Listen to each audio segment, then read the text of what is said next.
Once again welcome students. आज के इस लेक्चर में हम क्लास 12 के चैप्टर नंबर 5 और आपकी एक्सरसाइज है 5.6 वो हम डिस्कस करने वाले हैं।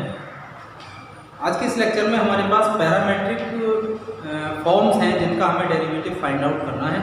किस तरीके से हम क्वेश्चंस को सॉल्व करेंगे लेट्स देखते हैं।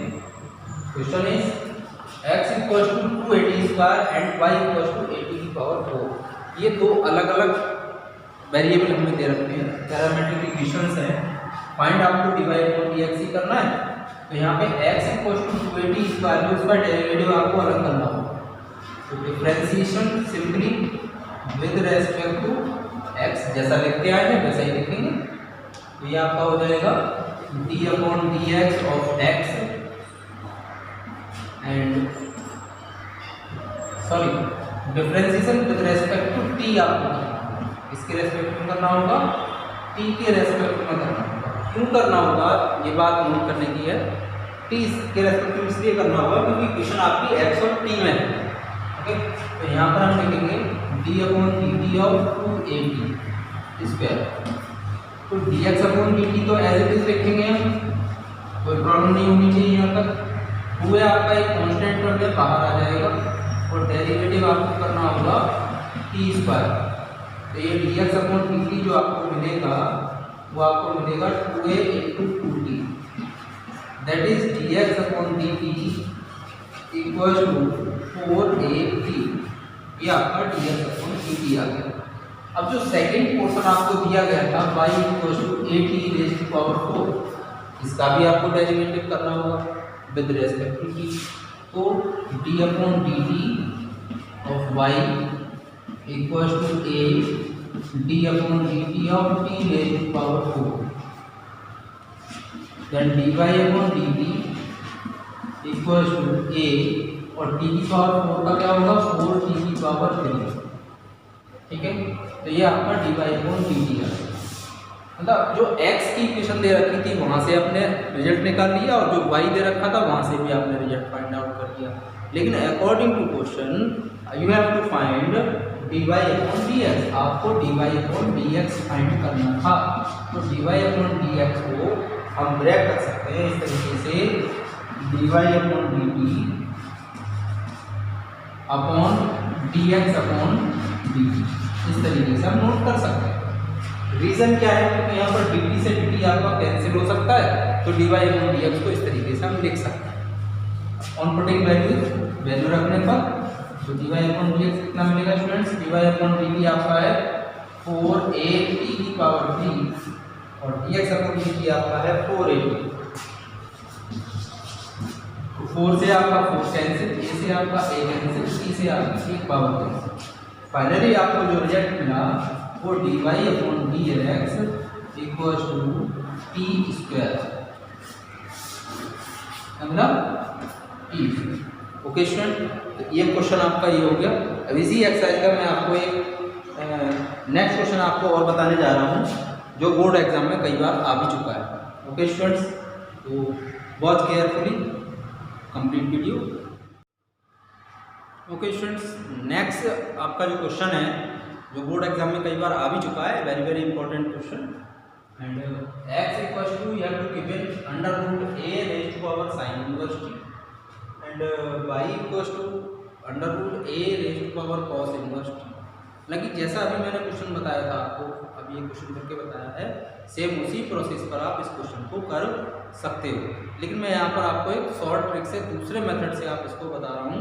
आप उस मेथड से भी कर सकते हो जिससे मैंने अभी भी आपको बताया था। ओके, तो let's move, let it is equation number first and it is equation number 2 on multiply equation number first and 2, multiply equation number first and second, दोनों इक्वेशंस की हम मल्टीप्लाई कर रहे हैं। कभी कभी कुछ क्वेश्चन ऐसे होते हैं जो हम डायरेक्टली सॉल्व करते हैं तो थोड़े लॉन्ग हो जाते हैं, लेकिन अगर हम ट्रिक का यूज कर लेते हैं तो वही क्वेश्चन थोड़े से हमारे सॉल्व हो जाते हैं और इजीली सॉल्व हो जाते हैं। तो मल्टीप्लाई करते हैं, x की मल्टीप्लाई आप y से करोगे तो आपको क्या मिलेगा x इंटू वाई, और इधर रूट में आपको क्या मिलेगा a की पावर sin इनवर्स t ये भी अंडर रूट में है तो इंटू ए की पावर कॉस इनवर्स। यहाँ तक क्लियर हो गया। X into Y equal to under root. जब बेस सेम होते हैं तो उनकी पावर्स को हम क्या कर लेते हैं, ऐड कर लेते हैं। You know very well. Then A raise to power sine inverse T plus cos inverse T की पावर्स को हम जोड़ लेते हैं तो sine inverse T plus cos inverse T आपका ये होगा। ओके, आपने चैप्टर नंबर 2 में इनवर्स ट्रिग्नोमेट्रिक फंक्शन में एक फॉर्मूला, एक आइडेंटिटी आपने पढ़ी थी, sine inverse x plus cos inverse x equal to pi by 2। Okay, I hope that सबको ये बात पता है। प्रतिलोम त्रिकोणमितीय फलन जो आपका चैप्टर है वहाँ पे आपने ये पढ़ा था। तो यहाँ पर हम उसी रिजल्ट का यूज करेंगे, x into Y equal to a. और ये sine inverse T plus cos inverse t जो लिखा है इसके प्लेस पर मैंने लिख दिया में पाई अपॉन 2। ओके, अब मैं यहाँ पर डेरिवेटिव करना स्टार्ट करूँगा। Differentiation with respect to x किस तरीके से लिखेंगे